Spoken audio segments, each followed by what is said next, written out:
right. Now watch this turn. Indicator left down the slope. What a shot. What a shot. Is it? Oh, would you believe that? Rory McIlroy. What a round of golf. It's one outside the Augusta course record.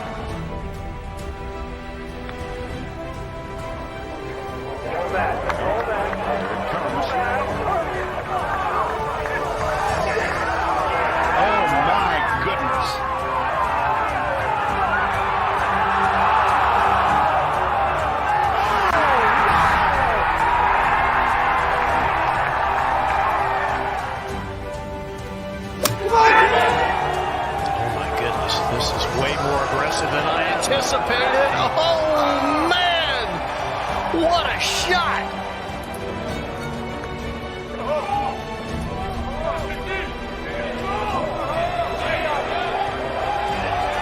I'd say that's pretty good. Whoa!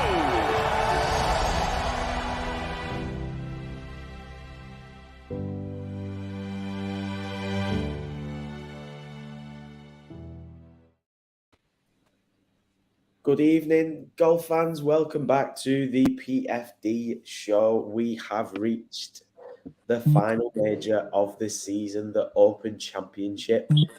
I'm joined by my colleagues, Jack and Mark. Fellas, we're also joined again by Mr. MVP, Kurt. Back for another major show. We can only book him for majors. We can only afford those 4 appearances a year. Nothing more. Maybe the Ryder Cup might convince you for that. I love it. Is it to me? Is it to me? Anyone take the wheel at this stage. Nick, I know we all got a lot of energy going into it, so I'll take it out the gate. Glad to be back on with you guys. It's just crazy. It's the last major of the year. I think I said it a couple weeks back on the golf show. Like, it's flying by.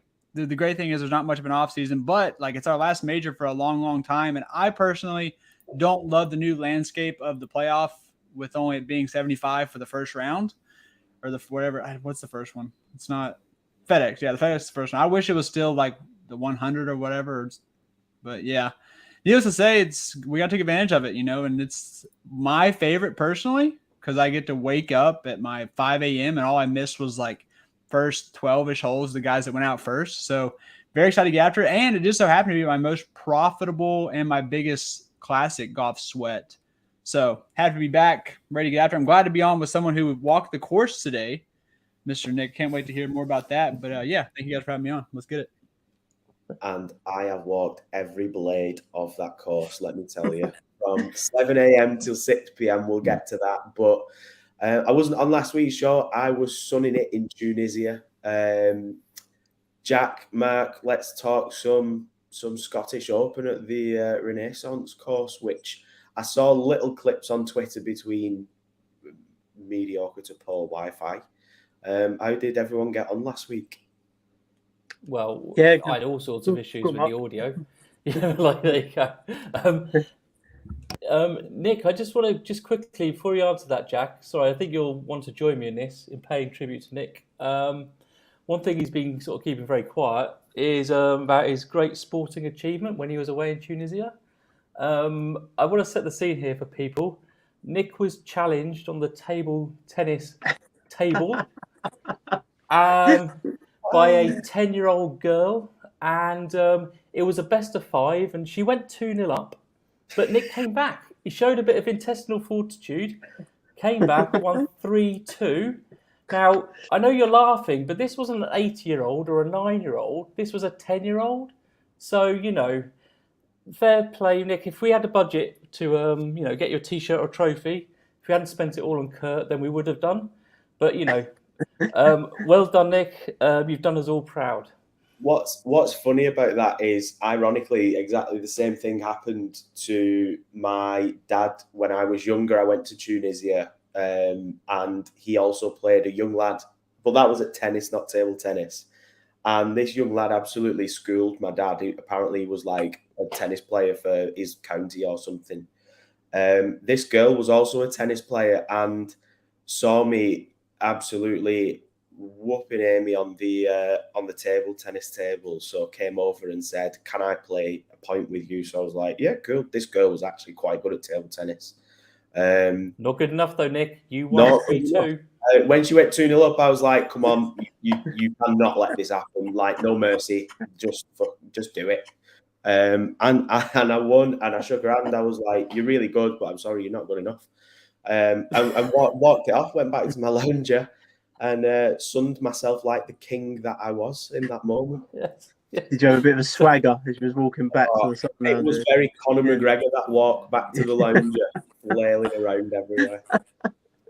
10 years of age, Jack. A whole 10 years of age. You know? I'm really proud. Yeah, I'm really proud of you, Nick. And I quote, she said, "If you are British, why are you not playing at Wimbledon?" God's honest truth. I was like, I'm blown away by that comment, but I'm not that good. Would you take a ping pong back to Wimbledon with you then? Yeah, is there a Wimbledon of table tennis? I must be that good. Maybe I am that good. The biggest mistake you made, Nick, of course, was telling me and Jack. This is the first thing that I did. Came back to my lounger and was like, "Lads, you'll never believe this." I think I put in the WhatsApp. I was very proud that you beat a 10-year-old girl 3-2, best of 5, and I still feel that as well, Nick. Testament to you and everything. So there you go. Should we get back some DFS at some point? Why not? Go on, Jack. Yeah, no, it was a weird week, but still worked out profitable in the end. Lots of players that we talked about on the show, Mark. I had a lot of Hatton, Bobby Mack, Scotty as well, Scotty Scheffler. So yeah, I was there or thereabouts. Had no Rory. I just thought he was going to use it as a tune-up when I won it, which was annoying because I wanted to bet him last week for the Open. I waited because I was kind of hoping he'd missed the cut, and then he went and won the Scottish. So not great there, but he's very live again this week. But yeah, good week, very profitable all around. Good showdown call on the Friday in the Discord for the that I dropped for the friends of the show. That was gave us a bit of a sweat down the stretch, that one, but I cashed 3 days out of 4 on showdown as well, so very happy. Good week. Yeah, well done, Jack, on the 3 out of 4, and the other 1 out of 4 probably doesn't need discussing any further. I think I'll just tell you about my game week next week. Don't worry about it. I'll just tell you about my game week. Yeah, Don't poke the bear, Nick. I felt you handled it really well, to be fair. That's okay. Yeah. Oh, I did. Yeah. I would have told him I was gonna. Go on, Kurt. Go for it. I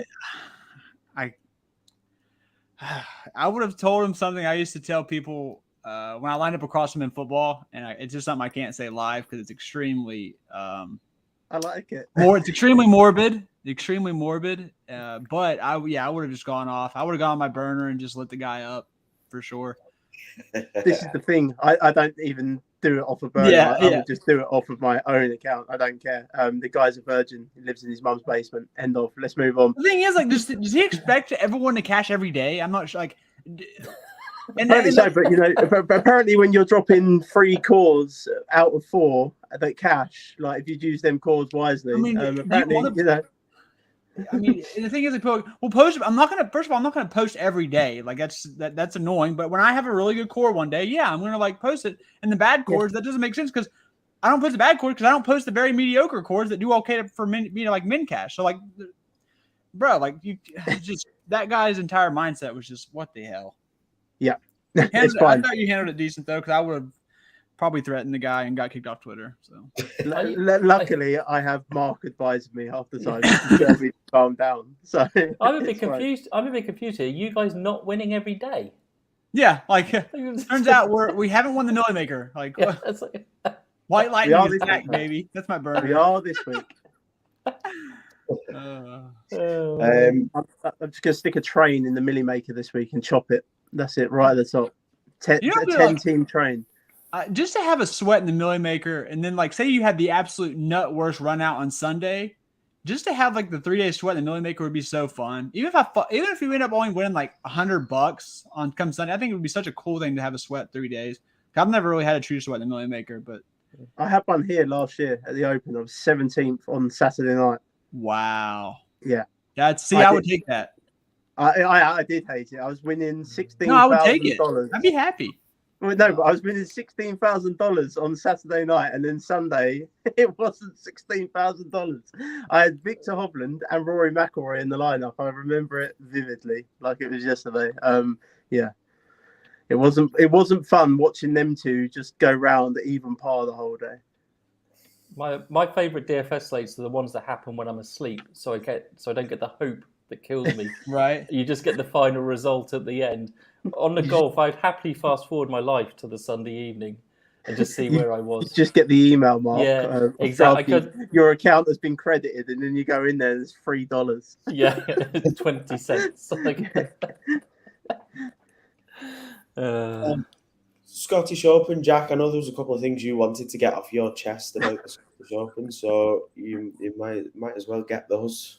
Out there. Really off my chest. I think everyone was kind of in agreement with the Sam Burns thing in the end. The where he stuck it into the bank on that bunker and then tried to get free relief off of it for 10 minutes, held everyone up, and then they just were like, "No, you're not. You just got to hit that where it is," basically. But it was all because of the shot before at the back of the bunker. I don't know what he was attempting to do, trying to. It looked like he's trying to hit a 4-iron out of the bunker, the fairway bunker. It was an absolutely stupid shot. He deserved everything he got, and I'm glad the officials ruled it the right way, in my opinion. And I think a lot of people are in agreement with that as well. You deserved everything you got for playing the stupid shot before it. And then the weather. Well, I mean, what is this with the weather? Like, are these guys just not allowed to play in wind? Yeah. It's a links golf course. That is the defense of the golf course is the weather. I didn't get it moving all them tee times up. I mean, it was quite nice in the end as a viewer watching experience because it was over within 6 hours on that day. Like, it was quite nice to watch. But live golf, you mean? Yeah, like live golf. Yeah, but I don't get it. Are we not allowed to play in wind or rain? I get it. There's lightning storms in the air and things like that, but it's stupid. This is golf. I've come full circle where I never really truly like Birdie Fest. My thing was always I like weeks like this where 1,500 gets it done. But yeah. I've kind of come back more on Jack's side where it's like I want to see I want there to be holes where it's like you get out there with a bogey and you're like, well, at least it wasn't a double. Like tough like holes like that. And I think hopefully we'll have that a little bit here this week. I know Michael Kim was saying it's not going to be that firm, which. If you kind of just keep it in the fairway, like we somewhat saw at the U.S. Open, we won't see the scores like that. But if you keep it in the fairway, you can really attack the course. Hoping that's not the same issue we have here. But needless to say, try to get after it. I want some carnage, though. Yeah, most definitely. I think the thing is as well is it's the Scottish Open. It's Scotland. The weather, 98% of the time in Scotland is wind or rain. Like if you're playing the Open there, the Scottish Open there, those are the conditions you're going to have to deal with. Oh, it's just mind-blowing. Like a sunny day is rare in Scotland. It really is. Every time they do this, it winds me up. They've done it at Pebble Beach earlier in the year, and then they've done it at the Players' Championship last year. And then they gave a wave at the Players' Championship a massive, massive advantage.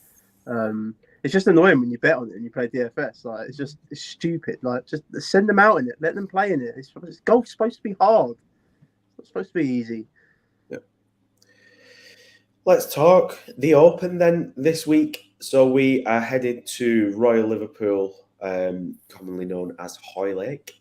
This will be a familiar course for people as the Open obviously has been played here many times, and most recent winner being Rory McIlroy. Jack, can you give us a bit of a rundown of what to expect from this course? Yeah, it's going to be a small rundown because you've been there today, so you're going to give us the proper rundown. Yeah, really. So, as Nick says, the last major of the year, the Open Championship, we head to Royal Liverpool in Hoylake, Merseyside, Liverpool. This was originally designed by Robert Chambers and George Morris in 1871. There was a big redesign done on it by Martin Ebert in 2020.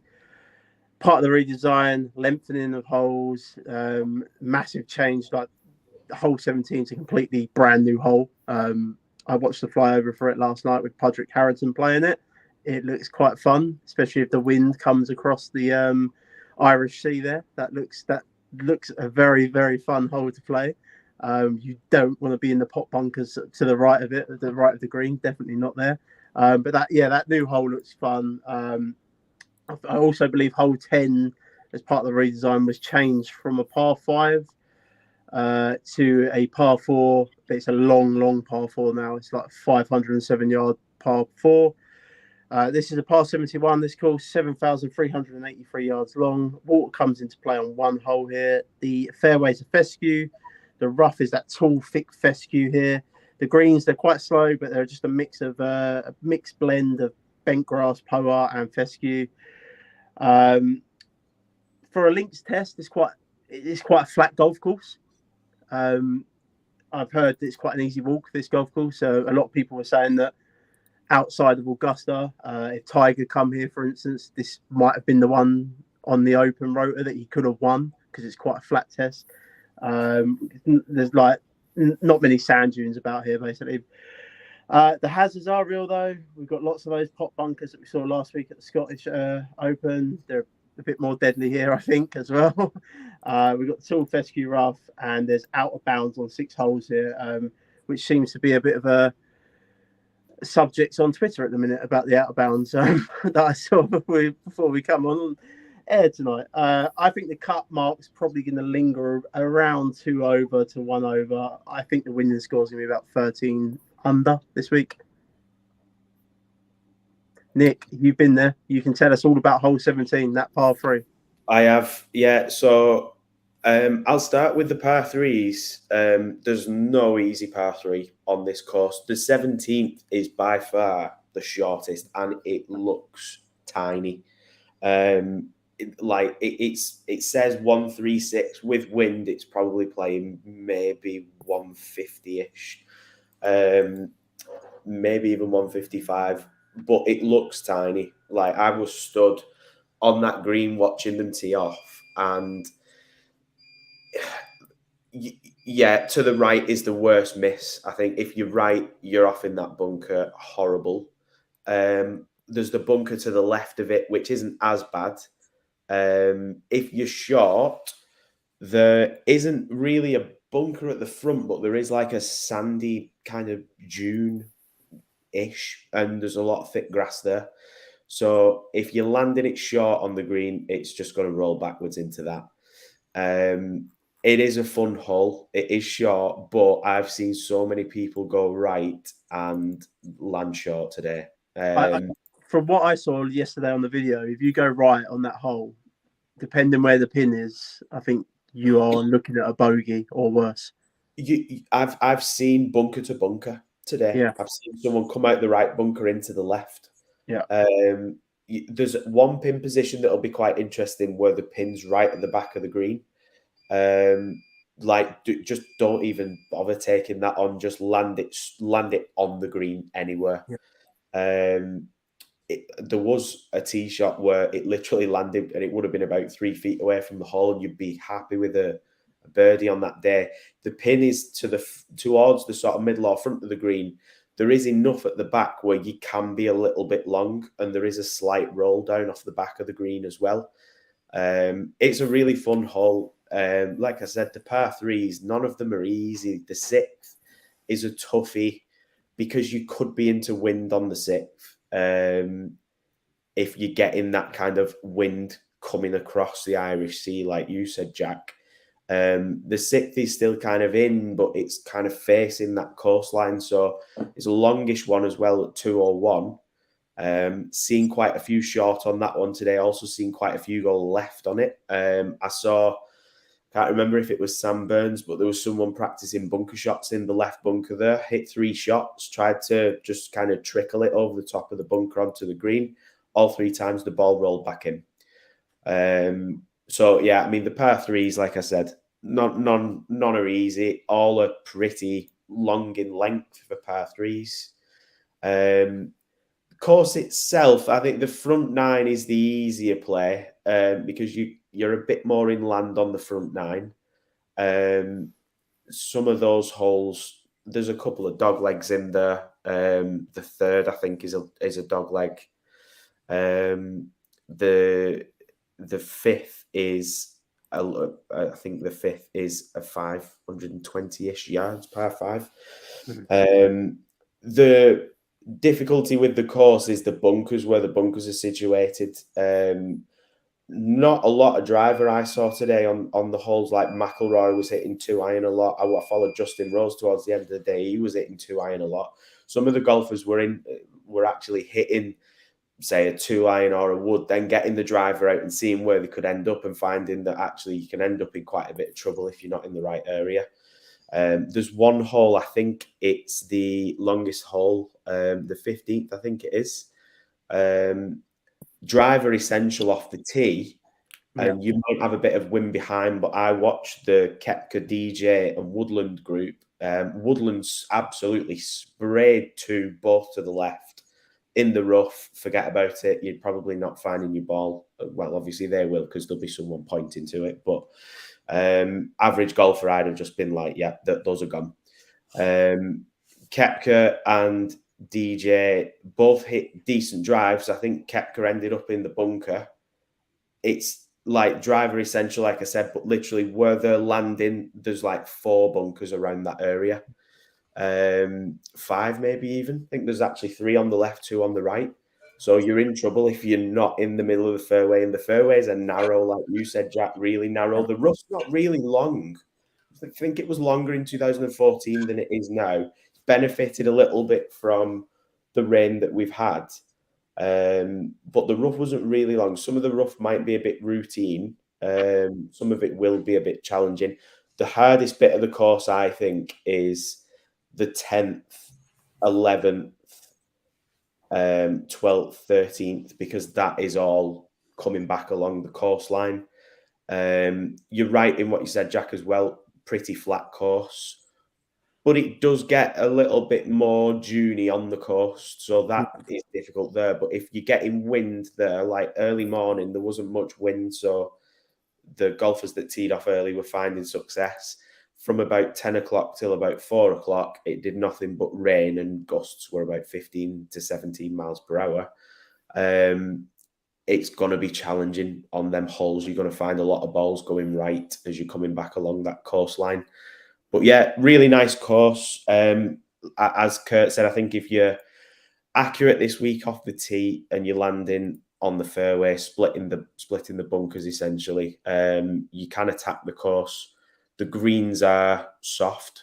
They might firm up a bit because I think the weather's okay over the next couple of days, but they won't be super firm greens. But there is runoff, and there's them pot bunkers everywhere. You just want to get out of them. You don't want to be. Yeah. There won't be a lot of attacking bunker play this week. But really nice course. Really, really nice course. Yeah. Should we have a look at the models? Why not? It's tall golfers. If there's any here as well that I've seen today, I'll let you know how they played. Top, we've got Scotty Scheffler, McIlroy, John Ram. Do you want to look at the models? Oh, of course. Of course. 2 weeks off, and I'm just like, nah, forget that. No models. He's been away for a week and he's already forgotten again. 2 weeks. Yeah. 2 weeks. Yeah, let's look at models then. Jack? Well, like you mentioned, driving accuracy. I'm heavily weighting that in my model this week. When Tiger won here in 2006, I appreciate it's a bit of a different course now, but when he won here in 2006, he used the driver on one hole, which was the first hole. He bogeyed the hole. He put the driver back in the bag for the rest of the round. So that was it. Never used it again. You have to be accurate. Like there can be a lot of 2-iron shots, them stinger shots this week, and yeah, my favourite shot in golf. So I'm looking forward to that. Strokes gained approach, the proximity buckets of 175 to 200 and 200 plus yards. There's some long holes, like Nick has mentioned, out here this week. Strokes gained around the green. I've got some sand safe percentage because then pot bunkers are no joke. Strokes gained putting on slow greens. I've got the lag putting, the approach putting. Strokes gained total on hard golf courses, and then a couple of the comp courses I'm just looking at all open venues, Murrayfield and TPC Sawgrass. Kurt's on mute. Kurt, I don't remember doing that, but I'm not dabbling too much in the miles this week.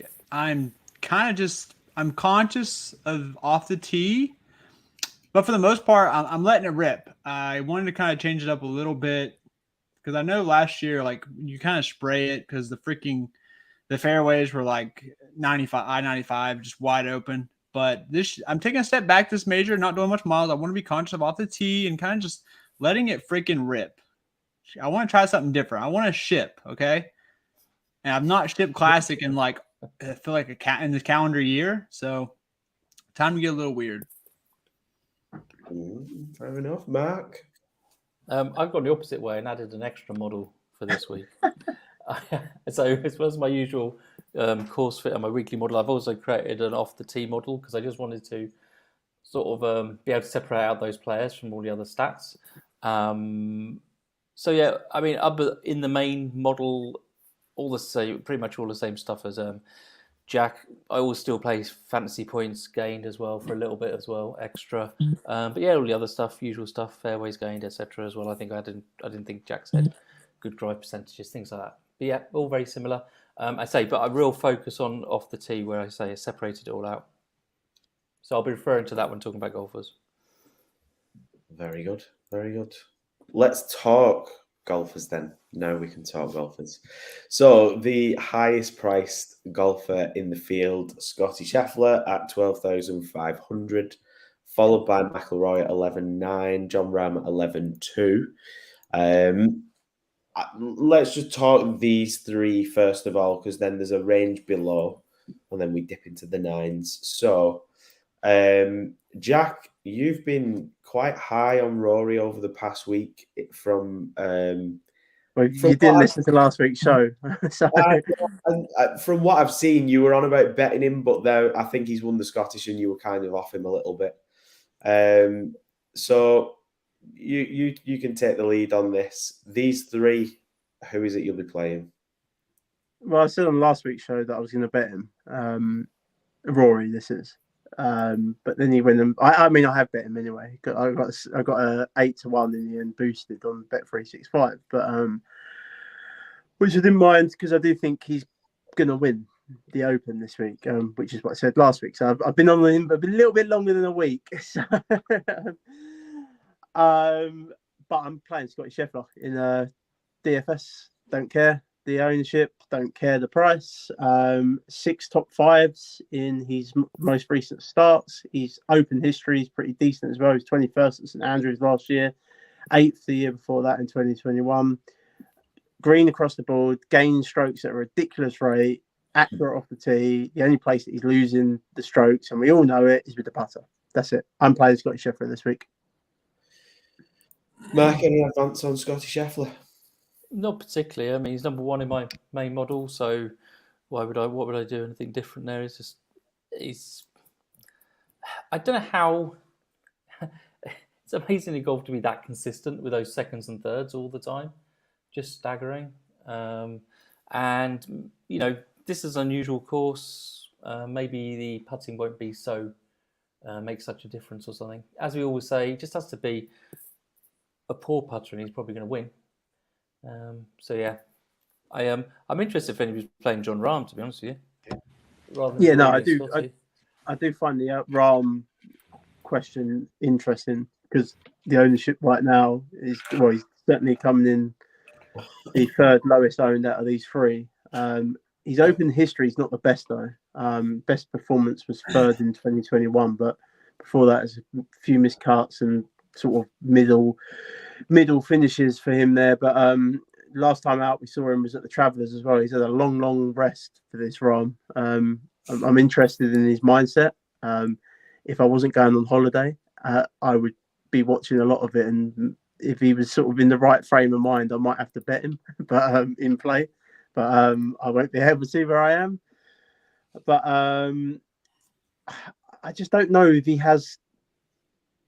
He can lose his temper very quickly, John Rahm.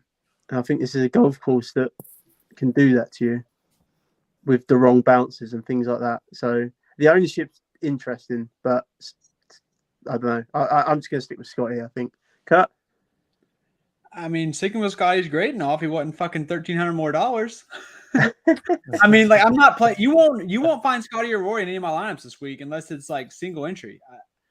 I mean, I can get John Rahm for much cheaper. And a place where off the tee is huge. Like, I'm taking. I mean, obviously, I think he's better than Roy. I don't know what the stats show, but it's probably even with Scotty. But like John Rahm off the tee for $1,300. In what world? Like, I know he's been amazing, but one tournament. I'll take accuracy-wise. Yeah, accuracy-wise, Kurt, he's better than Rory. Yeah, it has to be like the best in the world. Like, if you combine accuracy and besides Scotty's the best. Okay, yeah. He's just on a ridiculous run, Scotty. Yeah, I mean, I'm not playing either of those guys up top. Rory mostly because the ownership is, I assume, is going to creep up to 39, 40. What's he coming out right now? Well, I've got him around about 25% in a minute, but I mean that's gonna, yeah. Okay, so yeah, I won't be playing either of those two.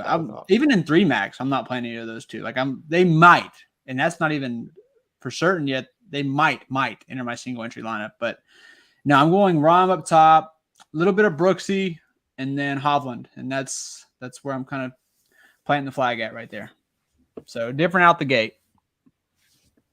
And like I said, Scotty's been awesome, but it's just that price. There is not a chance. It ain't happening. I'm not paying that much. I'm not paying $5,500 for freaking Alex Fitzpatrick, fucking jam in freaking Scotty, when I can just go get Rahm and like Hovland together. Like, no. The energy's back. The energy's back. Oh God! I built a nice lineup earlier with Scheffler and Hatton, to be fair, and I didn't have to go into that 5K range at all. Yeah, so Hatton was your second. I don't mind that if you're going to do it, but then that leads to the point where like that kind of funnels the build that way naturally. So you're going to already have a build that's like pretty similar-ish. Yeah, you can get different. Maybe. You can obviously get different. Like you can play 4 chalk and get different the last 2 spots, but it is funneling kind of a certain type of build. Whereas I don't want to be blocked in my MME stuff. I don't want to be blocked into one specific type of build with if I play 40% Scotty. 40% of builds are going to be like that. I don't want that. I want to have like 5 or 6 different type of builds, and I just can't do that. This will be the week he wins. So because the pricing's different. The way they've done the pricing, you've got a lot more above the 10K, and obviously you've got this going down to 5.5K. I do think it's cool though. It changes the dynamics of how the rosters are going to be built though and stuff a little bit. And you know, it might sound daft, but it could be that the top lineups are only going to have one of the top 5 in there or something like that. It could be just because the way the maths works out and stuff this week. I don't think it will be like that, but it could be. So it's very interesting, I think, from that point of view. And I think if ever there's a week to get different, this is a week. But I'm still playing Scotty. The thing is, I've come here. I've been playing Scotty the whole time. I've been playing a lot of Scotty the whole time, and I'm hopping off it. I know that historically, guys at this price at places that aren't Mexico with John Rahm have not really been that well. I mean, obviously, a lot of the guys weren't on historic type runs like this, but I don't care. I'm kind of leaning into that, and I don't want to pay for it. So, congrats on the Scotty Scheffler win, by the way, you guys. I bet him as well. I like that better, probably. You might not need him to win take down a tournament though. I beg to differ. I think. Okay, well, we'll see. We'll find out. I think. Wait. What are you saying? You think? Oh, you don't need him to win. What do you think you need him to do? You don't need him to win. You might not need the winner to win potentially just because of the way it's different this week. The maths is very different. I think it being different, it means you do need Scotty at that 12-5 tag. I think you. Sorry. That's not what I meant. No. I mean, you might not be the winner of the tournament. Yes. So exactly. So I was talking to my buddy earlier. Sorry. I was saying, let's say Scotty wins this tournament, but he has one bad round, so he doesn't get the all-round under 70. He doesn't really have that many streaks. He doesn't really have all the bogey free rounds and stuff like that, but he wins the tournament. I said there will be a scenario where if the other guys up top do well and he doesn't have all those extra points, that Scotty could win and him not be optimal this week. I think that's very, very likely. Yeah. That's another reason why I'm fading him. Yeah, but it's all because they've got so many above the 10K and they've got the below the 6K. I figured we were on the same page there. I was just like, I know, amazing. We took a while to get there. Interestingly, Ram was in a 3-ball today with Mickelson. Spoke to Mickelson quite a bit, which I thought was interesting because of the live stuff that's happened recently. But he actually finished. He teed off in the afternoon, so he was in where all the rain was, and it was quite heavy as he was coming off.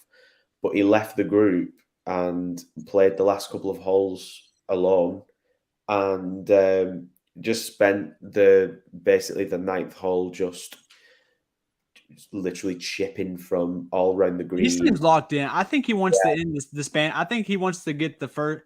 He wants to be the first Spaniard to win this championship, and I think he's in good spirits. I think he's ready to do it. Let's go. Well, I said before. I'm glad you can tell Nick. That just got me even more hyped up. You're gonna. All in on John Rahm. If this convinces you anymore, I said just before the show that John Rahm was one of the very, very few players I've seen today literally come off from his round and be like, really sorry, I need to get back to the clubhouse. Didn't sign any autographs for any of the kids or anything, like literally just like boom. Screw them kids, baby. Get locked in, Johnny boy. Screw the kids. Kids aren't eating tonight. Woo! Let's go. Come on, bro. Let's talk about the next range then. So then we've got Cameron Smith, last year's winner at 10-7. Brooks Koepka, who, let me tell you, was absolutely thrilled when he found out that he was paired with Cantlay. It was hilarious. He's literally showing DJ and Woodland his phone, and they were like, well, karma. Karma for what? I don't know. They must have had some little bet going on a different hole.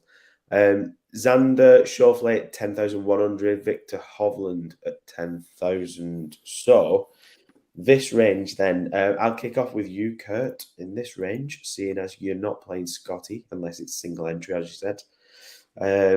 These 10,000s then, are you dipping in here? Yes, so I'm playing Vic here and Brooksy, but it's mostly Rahm and Victor for me.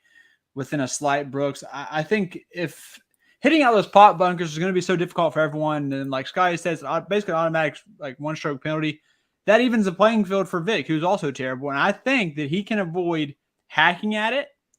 And which, if already is a 1-stroke penalty, then fine. Vic can get the 1-stroke penalty just as easily as everyone else, just chip right out. I think it kind of evens the playing field and makes it not as much emphasis on how bad his short game is. But then we get big emphasis on how well he can drive the ball and keep it in the fairway. So give me some Victor Hovland this week. Interesting. Mark, I'll come to you next. I was going to go with Victor as well here. He's the player I've got like highlighted as well. Decent open majors history as well. Generally, we kind of know about that. Yep, I do like him. He's ranking very highly in everything I'm really interested in as well. So, Jack, are you completing the hat trick? Yeah, I am. Vic is with Kurt. It's Brooks and Vic for me, but Vic is probably my priority in this range. Like Mark said, he's got a good open history. 4th last year, 12th year before that. Vic and then Brooks for me in that range. Don't really like Xander. Just done a bit of a deeper dive into Xander. Actually, he's losing a lot of strokes around the green in these last few events. So yeah, I'm probably off of Xander. I mean, I think Xander's fine if you just want kind of a safe play up here. Yeah, I would presume that Xander will make the cut, but I don't think he's going to be in contention really. And then the one that I would say be careful of because he's getting a lot of steam, like betting wise, is Cameron Smith.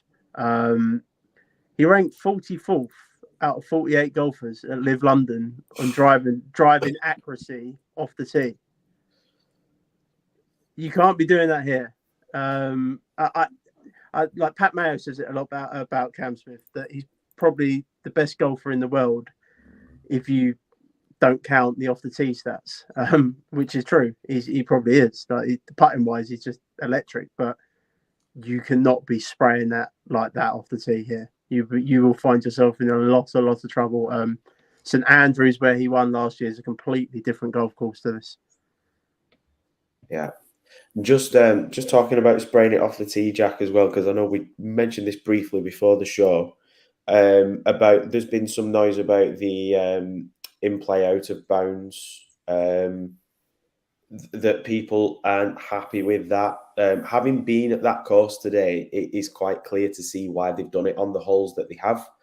And it's basically to stop golfers just going straight over the corners. Literally, like, it's bringing the bunkers back into play and literally challenging you to play it down the fairway.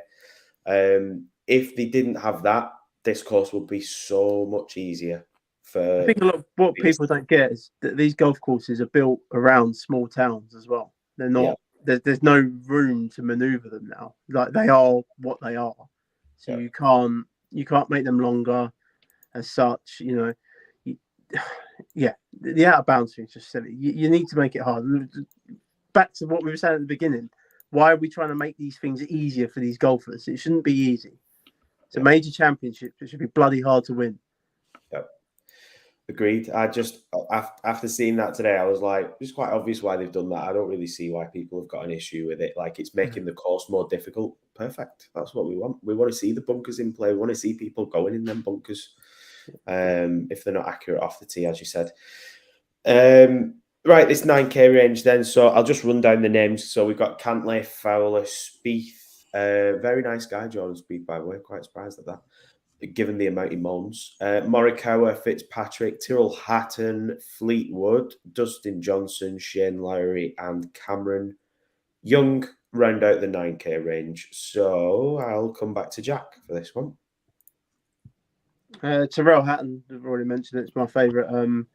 I think it's him or Scheffler that wins this week, or Rory, personally. One of them three. I think one of them three is going to win this week. Jon Rahm. Sorry? Jon Rahm. I would love Jon Rahm to win. Jon Rahm is my favourite golfer on the tour. I would love Jon Rahm to win it. And his comments today about them Just Stop Oil protesters was just brilliant. Jon Rahm is me, basically. I love him. He's my favourite golfer on the tour. I would love him to win it. But yeah, in this range, Nick, it's Tyrrell.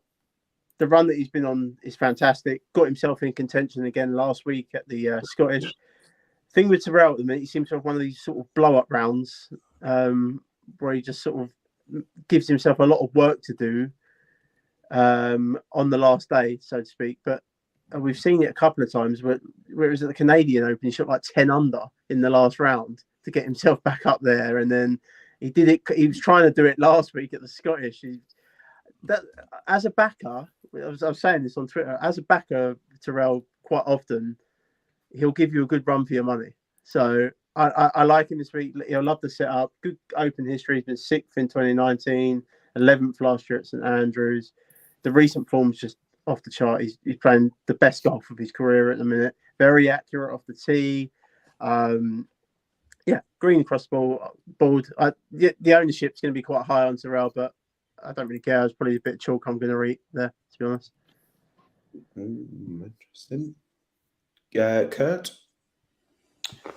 I got a couple in this range. So with going Rahm and starting my labs there, I can do like a start with Rahm Hovland, Rahm Cantlay, and it leaves me like over 7.2 per. So I like that.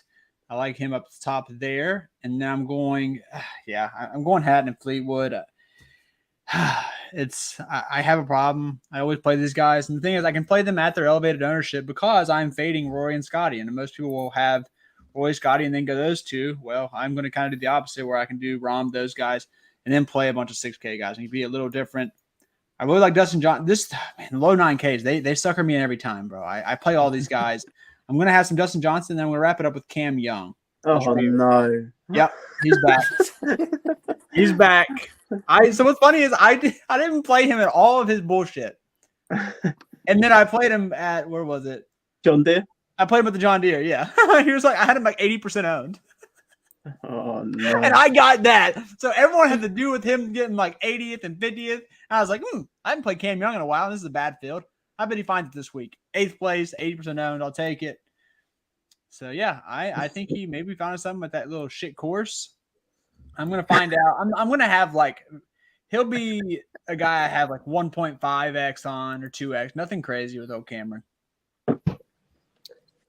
I did follow Young for a little bit today, and he was striking it well. Don't do that, Nick. No, he was striking it well. He hit a great tee shot on the 6th. How was the putting? How was the putting, Nick? But putting reasonably well for the short period of time that I followed him round. From this range, Lowry played well as well.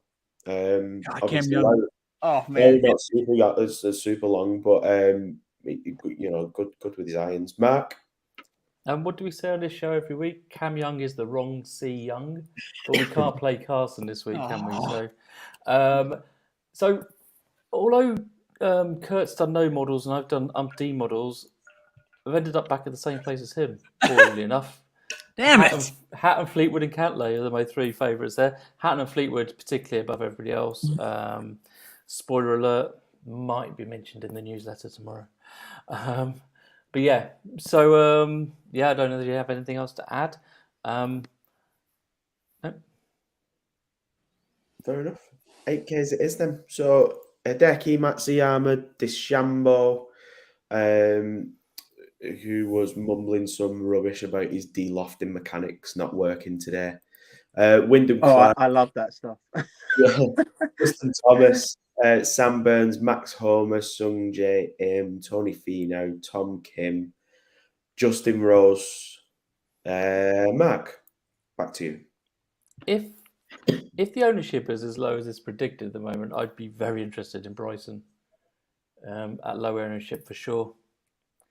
But using models, etc., Tony Finau's my favourite player in this range. It's like third in my main model, second in my off the tee model, etc. That'll be it.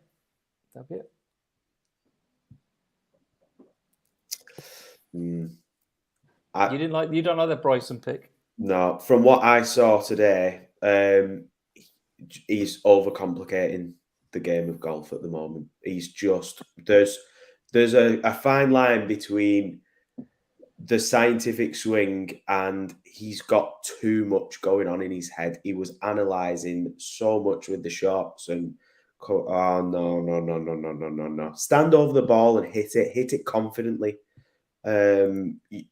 He's a great golfer, but there's too much going on in his head at the moment, I think. Didn't like what I saw from him today. Sorry, Mark. Also, Nick, it's that simplicity that got you 3 sets past a 10-year-old girl at table tennis. So he needs to take a leaf out of that. Don't overthink it. Just smack the bloody thing at her. Jack? Right, same as Mark said, to be honest. Tony Finau's ranking really well in my model this week. He ranks third. He's got very good open history, actually. He's never missed a cut at the Open, which I was very shocked to see earlier. He's not in the best of form, we all know that. The main damage for Tony Finau is being done with the flat stick, which, he might be able to find something here. Who knows? The last time we saw him was at the Rocket Mortgage Classic, where he missed the cut, but who knows, Tony? A bit of interest there. I'll be intrigued to see what the ownership does with him. But yeah, I do have interest in Bryson as well. I watched a lot of Bryson at Live London when I went there the other week, and I like what I saw. I know you think it's a bit weird, Nick, or the stuff that he goes on about, but I quite like it. Too much for me. Too much. I was watching him at one point, and I was just like, "Oh, Bryson, just hit the ball, man." And then he hit his shot, and it was an absolute stinker. And I'm like, exactly what I do: stand over the ball and think about a million swing thoughts. Kurt, it's not that I hate this range, but I'm going to play so much Wyndham Clark that I don't want to pepper this range. I'm going to have probably 5 to 6x on Wyndham Clark. So much Wyndham Clark, and more Wyndham Clark. Let's go. And then you know what? Might as well sprinkle a little Wyndham Clark while we're at it. Why not? Yeah, I mean this range. I did follow Justin Rose at the end. He was playing really good, striking the ball really good. Tom Kim? How's Tom Kim hitting off the tee? Didn't see any of Tom Kim, actually. None. I didn't see him tee off at all today. None at all. There was a lot of Koreans that went out together, but I didn't see Tom Kim. I'm intrigued by him. Intrigued. But off the tee's been inconsistent, so I'm a little worried. Let's have a look at the 7Ks then. As always, there's lots of them, so I'm not naming them. But I will come back to you, Kurt, for this range first of all. So much. Just like Wyndham Clark, just so much Taylor Gooch. He has been absolutely pounding me on live, and I'm going to freaking reap the benefits now. I don't care what his links history is. I've not even looked at it. I don't give a shit. All I know is he's playing elite golf right now on live against like 40 other D-bags. Taylor Gooch, I think, is a little bit too cheap. Probably should be like 8.4, 8.5. I'm going to play a lot of Taylor Gooch. Minwoo Lee, talk about a 2-iron course. Who can hit the 2-iron pretty freaking well? Minwoo Lee, Corey Connors. Oh, God, I love this range. I like Neiman and Reed too, but big emphasis on Taylor Gooch with slight interest in those guys. And then lower, Fox, Henley. As you can tell, I mean, I don't really like the AK range. I'm really doing a lot here. Fox, Henley, Denny, playing all those dudes. And Abraham Answer, good off the tee. That's about it. I listed like 80 guys, but yeah, that's it. I'll play some Chris Kirk. Chris Kirk and Shaka down below too. It's a big range. I can play guys here. Come on. Have you done a complete U-turn on Denny McCarthy then several weeks later? Yeah, it's because he's 7K now. He's 7K now, so I'll play 7K Denny. Mark, I'll come to you, and then Jack, you can mop up. There won't be anybody left for Jack to mop up, will there? That's exactly what I saved Jack till last, like I always do. Yeah. The only one I would add to that lot, because I've pretty much got lots of these guys in bold on my spreadsheet. Seb Stracker as well is the other one I'm interested in, right down on 7K itself. Nice. Jack? Like Kurt, my favourite in this range is Taylor Gooch. Kurt didn't mention the Open history there, but he has his last 2 appearances. He's been 34th and 33rd, so he's got a little bit of history on the links. He can get it done around here. Playing the best golf of his career. Won 3 times, I think, on Live this season. Was in contention at Live London. Yeah, he blew up. Is that what happened, Jack? You were there. I was about to be pissing out. Like, dang it, he's gonna shove it up my. I've been dominating Live. My cores have been crushing. It's been Taylor Gooch who's been ruining the party. So what happened? Yeah, well, I was only there the Friday. To be fair, I didn't really see a lot of Gooch. I only saw him come through on 1 hole actually. He looked fine on the Friday. I think it was the Sunday where he had the blow up round. So when he's sort of in contention there, but he's been fine. Your live cores have been smashing as well. They gave me a sweat the other day, and then Paul Casey. That was a good team. Screw you, Paul Casey. Yeah, agreed. Because he fought back for us, and then he gave it all back. Exactly. Yeah, it's like he played 9 holes, and then it just like wipes off his score for the day. I was like, oh, thank you. Yeah. So Taylor Gooch is my favourite in this range. I like Adam Scott.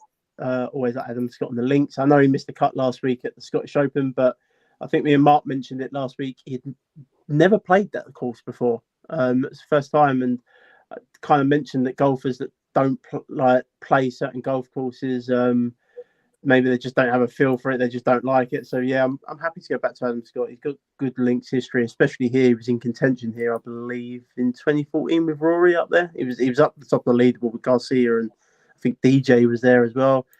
I like Minwoo Lee, we've mentioned, with the 2-iron. Corey Connors, he ranks inside the top 20 of my model this week. Good iron player. Don't mind going to him. I'll play some Patrick Reed. He's playing some good golf on Live at the minute as well. Everyone hates Patrick Reed, so should keep his ownership down, which would be nice. I'd quite happily play him. I'm not playing for Gala here. This is not a Fagala golf course. No, he's going to spray this everywhere on this place. And that was wait, did you see Fagala's girlfriend on Twitter? A thick Asian with a boot. Woo! Got me. Oh, man, that got me horny as hell, man. I mean, she has a booty and she's a cute little Asian. Can we play her in the line? Oh my god, I would play her at 5.5. Just like a watcher and just follow her group. Oh, I'd be in her butthole the whole time watching. You know what I mean? Metaphorically, Metaphorically, obviously. That's where you should have been at, Nick. You should have been following Thiek. Like, hey, Nick, did Thiek spray the ball? I have no idea. I followed his group all day, but I have no idea what he did. No, he was actually really good. What? Yeah, he was really good. I'm telling you, man. I like Ryan Fox. I like Simu Kim, and yeah, I actually don't mind Kurt Kitayama. He's got relatively okay open history. He was 54th last week, so I don't actually mind him. Normally plays well on these tougher tracks. So yeah, that's kind of probably me for that 7K range there. Yeah, I think having seen what I've seen, Minwoo Lee, probably my favourite from this range. Thigala was good though. That group was tough as well. It was Fowler, Thigala, Justin Thomas, and Max Homer. I think it was a really good group to follow for a few holes. Max Homer was probably the one that struggled the most. How remiss of me. Shock horror, it's a major. What was that, Jack? I said shock horror, it's a major. Yeah. Max Homer always struggles as well to move on without mentioning that I was on Sky. I was in the background on Sky as Justin Rose was doing a little interview. So by association, I am essentially now famous. So there we go. 6Ks then. Just shout me out, Jack. Your any plays in the 6K that you like? Yeah, Bobby Mack. Happy to go back there. Loved what I saw from him last week. Second up in Scotland. Good open history as well. 34th last year, 8th in 2021, and 6th in 2019.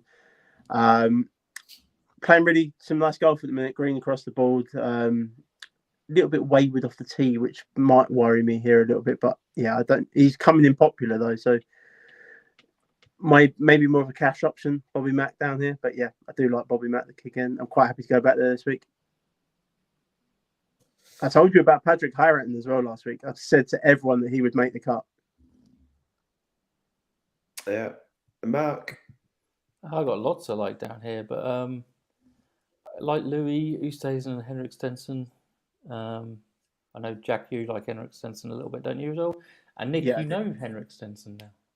Yeah, I do. Me and Henrik, like I said, I gave him the double pat for good luck. So he's due a good week. But are you becoming a part of Team Majestics? Yeah, he was kitted out in Majestics gear as well. The bag is very bright. So I could do a Jack and a Kurt and just name loads of players down here, but I won't. But I do like Putnam and Poston as well in the middle. Yeah, I'm catching strays. I'm catching strays over here. But to be fair, I'm running like 190 lineups this week. So you got to have, I got to keep the pool big when you run 190. But for me down here in single entry stuff, Robbie Mack, I think I want to be lower in big field stuff because low talk is not fun. But for single entry stuff, I really like Robbie Mack call. Brendan Grace will be in the pool. Jordan Smith will be in the pool as a chalky guy. Probably like him more in the single entry, 3-entry max stuff though. Brendan Todd, I really like for MME. I like the Grillo call. And then how far are we going down here? Let's see. Taylor Moore, I like Taylor Moore. And my favorite, I play this guy at tough courses that are hard to hit fairways, and he just keeps making the cut for me. Stand up, Mr. Lee Hodges, 6.4K. That'll be most of my love. I might throw in a couple others later, but as of right now, that's where I'm setting at. Nice. I think if anyone hasn't read it, I know you guys probably have, but Michael Kim's breakdown of the course was brilliant. Brilliant. Every week I love it. Everything that he said is absolutely spot on as well. Some of the comments are just baffling, just keyboard warrior golfers who seemingly think that they know more than a 5 or 6 plus playing golfer. I said it before, but though an unknown, I do like Matthew Jordan at 6.5, just simply because it's his own course. He qualified at West Lancs a couple of weeks ago. He was part of the Sergio Garcia, Jamie Donaldson group, big following, especially in the afternoon. he could quite easily have wilted after the good morning session that he had, and he didn't. He put in another good round in the afternoon and qualified. He was second. So it's his course. He's the pro there. So at 6.5, if you're not going to play him in DFS, I think he's about 125 to 1 in the odds. He might just be worth a quid or so. But I do like him there. I mean, he may not make the cut, but it's if anyone knows that course, he does. So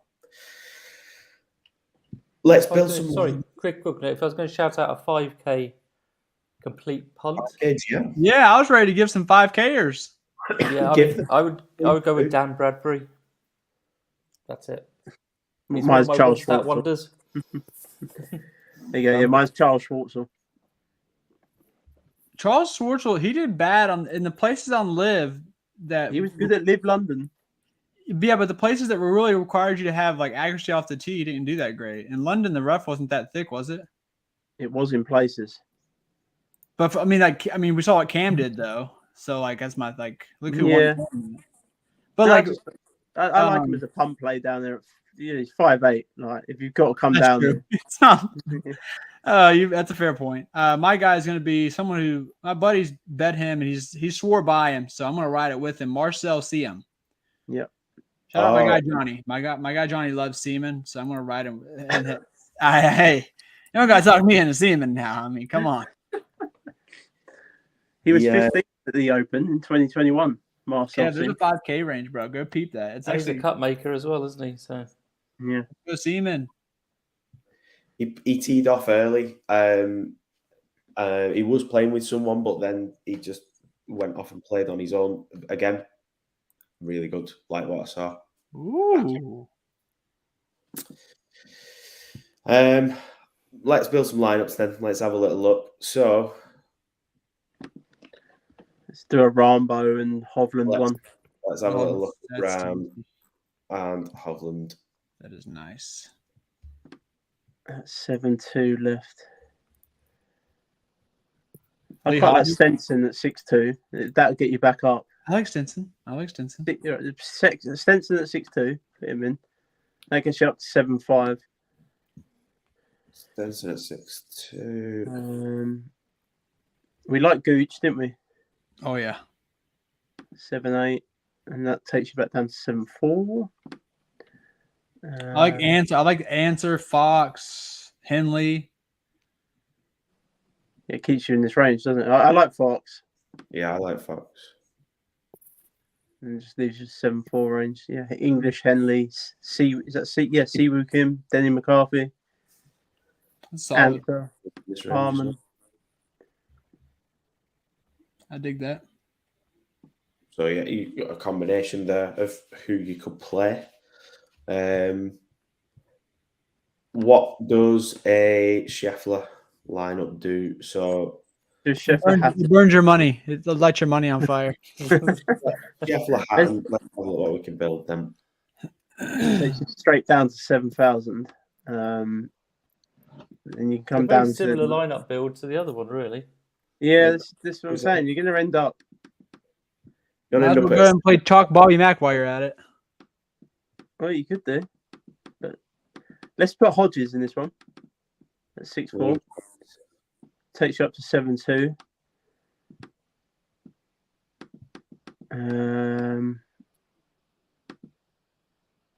Stick Siwoo Kim in this one at 7-3. I like Siwoo this week. 7-2. It just it's basically just keeps you around the same area. Same lineup again, isn't it? Yeah, I like Straka. What about a Scotty Rory lineup? I've not tried that one. I have, but it was brutal. Scotty Rory. Oh God. Oh, you might need some of our 5K punts. That's just never happening. It just never happening. That's why Scotty, it's ridiculous. I mean, both those guys, bro. Both those guys. Just... Trying to find what if you started with Hatton and Fleetwood or something like that? Do you end up with a different build then? I think that would be more interesting to do. Yeah. Let's have a little look at him. Hatton. Now the win, you're definitely cutting the win equity, but like Jesus. At what point do you not get a lot of this top 10 equity and just beat those guys? Minwoo Lee? Yeah. Again, you could go right down to a Stenson, then you've got quite a lot of your back up into the 8s, I suspect, aren't you? What I'm saying, it doesn't have to be Stenson specifically, but if you went low again with one player, again, it gives you a different type of lineup because you're not filling it out with 7s, then you're filling it out with 8s. There you go. Oof, yeah, it does. You could play 3 in the 8s. You could get rid of Minwoo and play 3 in the 8s if you wanted to. So it gives you a different type of lineup. Well, you could throw Wyndham Clark in there. Yeah, Tony Finau or something like that. Doesn't, you could put, and then go up to Rose, Scott, whatever you want to do from Rose, stuff. yeah. It's a slightly different type of lineup though to the other styles.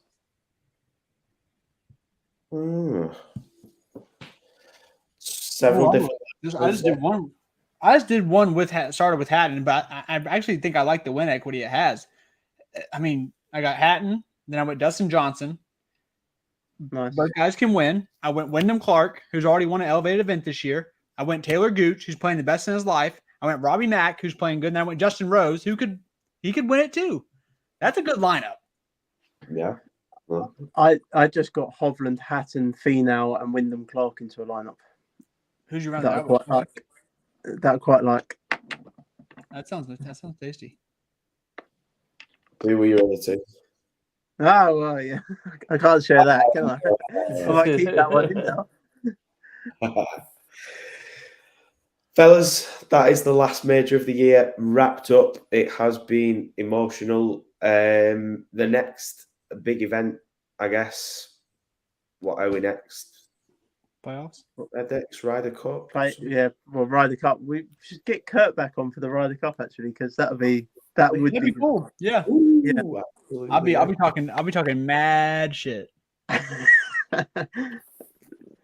Sorry, we got Yannick Paul to help us. Kev said this is the bottle that that Ricky needs to carry around the course. Maybe he'd win a major if he did it like me. Nice. Kurt, thanks again for coming on. Where can the listeners find you, and any plugs? Curtin Call on Twitter, KurtanCall. RunPureSports.com, Summer 33, get you 33% off for every single sport. We just had Summer League end. We had a lot of members make a lot of money. I myself cleared 2,000 in net winnings. But it's not over yet. We got NFL preseason. I'll be doing the playbooks, NBA preseason. I'll do the playbooks. And we have FIBA World Cup basketball coming up, and that's my specialty. It mixes a little bit of Summer League, basically some college, some like freaking EuroLeague especially. It mixes all that together in one bottle. And I'll be covering all the content for that. I can't wait. So come over. Hopefully we have just as much success as we did in Summer League. I imagine we did because we did pretty good in the Olympics. So come check us out. Appreciate you guys having me on. Nice. Thank you again. Thank you, Kurt. Jack, Matt, where can the listeners find you both? You can find me on the Twitter at Jack Humphrey DFS. The newsletter will be out tomorrow. Yeah, all good fun. Yeah, find me usual place. Nothing much has changed since last week. Cool. Find him on Twitter at FPL Smurf. And you can find me on Twitter or possibly lurking in the background of some Sky Sports image as well, potentially. Enjoy the Open. It's going to be a good one. Great course. And we will see you next Tuesday. You won't me, but yeah, cheers, guys. Enjoy your holiday, Jack. I will.